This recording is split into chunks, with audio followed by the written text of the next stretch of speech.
Welcome to one TV special story.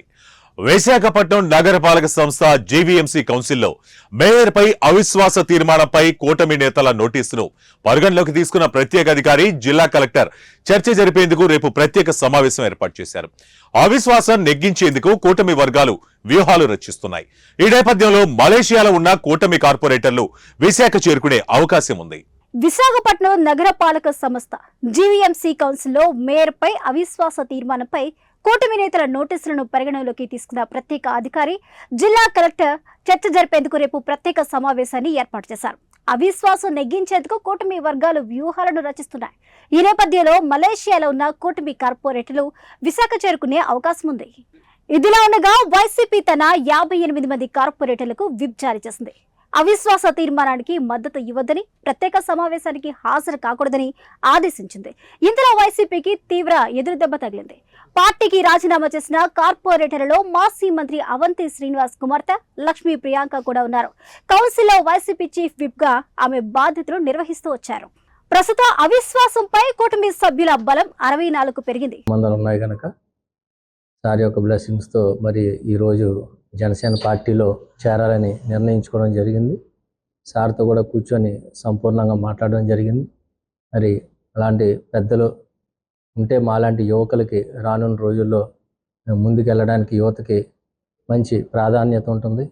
అలాగే మరియు ఈరోజు మనం చూస్తున్నాం, కూటమి ప్రభుత్వం వచ్చిన తర్వాత నరేంద్ర మోడీ గారు ప్రత్యేకమైన దృష్టి ఆంధ్రప్రదేశ్ మీద పెట్టడం కానీ, అలాగే మన రాష్ట్ర ముఖ్యమంత్రి చంద్రబాబు నాయుడు గారు, మన ఉప ముఖ్యమంత్రి వాళ్ళు పవన్ కళ్యాణ్ గారు మరియు వీరందరి నేతృత్వంలో కూటమిలో భాగంగా ఖచ్చితంగా ఉత్తరాంధ్ర వెనకబడి ఉన్నదని మనందరికీ తెలుసు. మనం ఉమ్మడి ఆంధ్రప్రదేశ్గా ఉండేటప్పుడు మనకి హైదరాబాద్ ఎంత కీలకమో, ఈరోజు ఆంధ్రప్రదేశ్ ఏర్పాటు అయిన తర్వాత విశాఖపట్నం, అనకాపల్లి చాలా కీలకం. మరి ఈరోజు చక్కని ప్రాజెక్ట్స్ కూడా రావడం జరుగుతుంది. మరి ఈ ప్రాజెక్ట్స్ వల్ల ఖచ్చితంగా మనకి ఎంప్లాయ్మెంట్, ఇండస్ట్రియలైజేషన్ డెవలప్మెంట్స్ ఉంటాయి. అలాగే మనకి యువ నాయకులు నారా లోకేష్ గారు ఉన్నారు. ఆయన ఐటీ శాఖ మంత్రులు కనుక ఖచ్చితంగా మంచి కార్పొరేట్ సెక్టర్స్ వస్తాయి.